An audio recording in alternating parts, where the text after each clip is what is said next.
What is happening, you wonderful people? So last night I got a chance to go see I Know What You Did Last Summer. And in this film, when five friends cause a deadly car accident, they cover up their involvement and make a pact to keep it a secret rather than face the consequences. 1 year later, the past comes back to haunt them as they learn someone knows what they did last summer. Stalked by a mysterious killer, they soon seek help from two survivors of the legendary Southport Massacre of 1997. That's all I can say without giving too much away. Let's talk about it.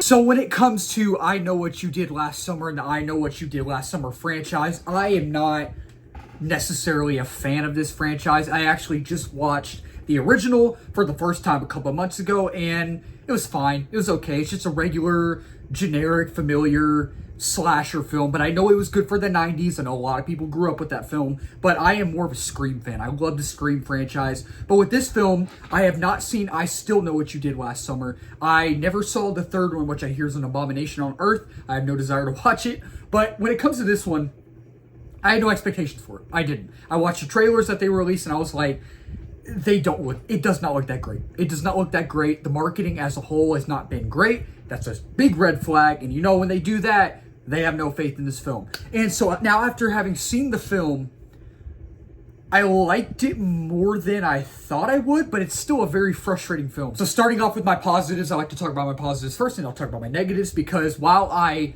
did enjoy the film more than I thought I would, it has its issues. It has its positives, but it has its issues as well. But with the positives, I think that surprisingly, this film actually is directed well. It's shot well, and it was actually pleasing to the eye, and it was pleasing to look at and watch. And I was like, man, I like the way this film was shot. I like the color grading. I like just the way it looks and the vibe, the overall aesthetic, and I love the overall atmosphere of this film. And at times, it felt very reminiscent of the 90s, which again, I didn't grow up in the 90s, but it just felt like that. And what I mean by that is, even though I wasn't born in the 90s, I watched the original for the first time a couple months ago for the first time, and that's a 90s film. You see the 90s vibes all over. It's written all over it, and it just kind of at times felt like that, and I thought that was cool. And you know, the two twists that we get in this film, while they're both head scratchers, while they'll both make you go, especially the second one, wait till you see the second one,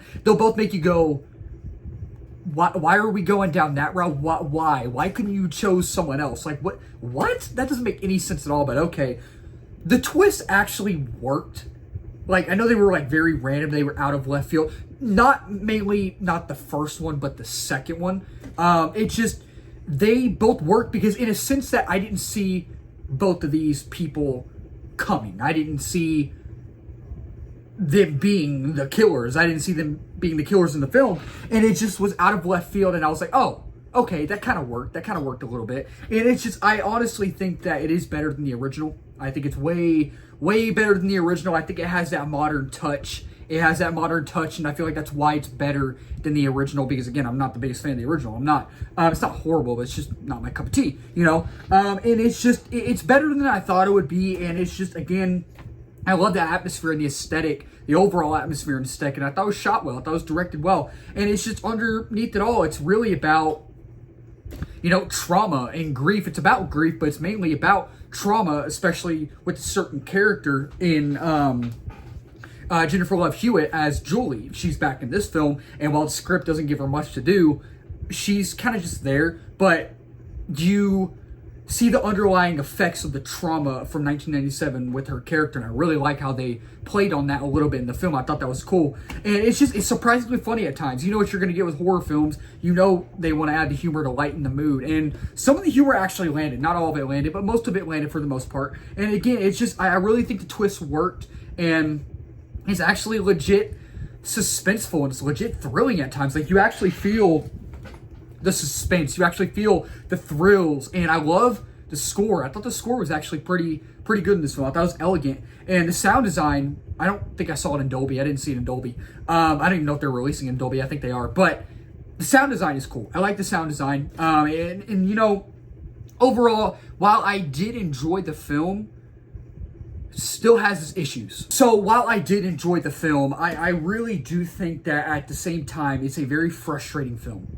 It's a very frustrating film because there are a lot of things that happen in this film where I'm just like, why are we going down that route? Why is that person the killer? Why is that person the killer? I thought that person was going to be the killer, and I thought that person was going to be the killer, but it was a complete 180, just out of left field, and like twists. And the first one, I was like, oh, okay, but then the second one, I'm just like, what are we doing? Like, I don't understand what is happening at all. And it's just, while the twist reveals work, they're head scratchers, man. They're just head scratchers, and it's just, at times, it's totally uneven. And towards the very end of the film, after like the ending, after everything has happened, two of our main characters are sitting at a table on a beach somewhere, and in a way, they're making jokes, and I'm just like,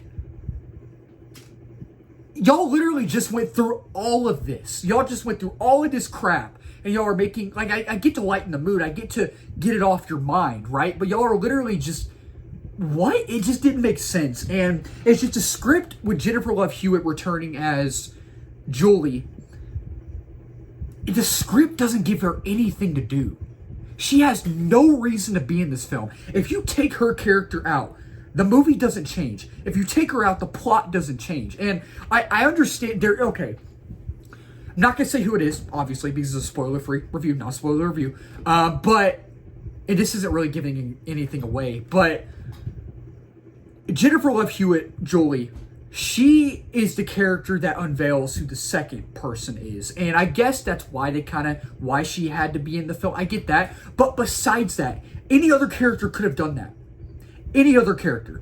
And she had no reason to be in the film. It was cool to see her. It was cool to see a, like, legacy character, but I feel like she was just there for nostalgia purposes, and it didn't work for me.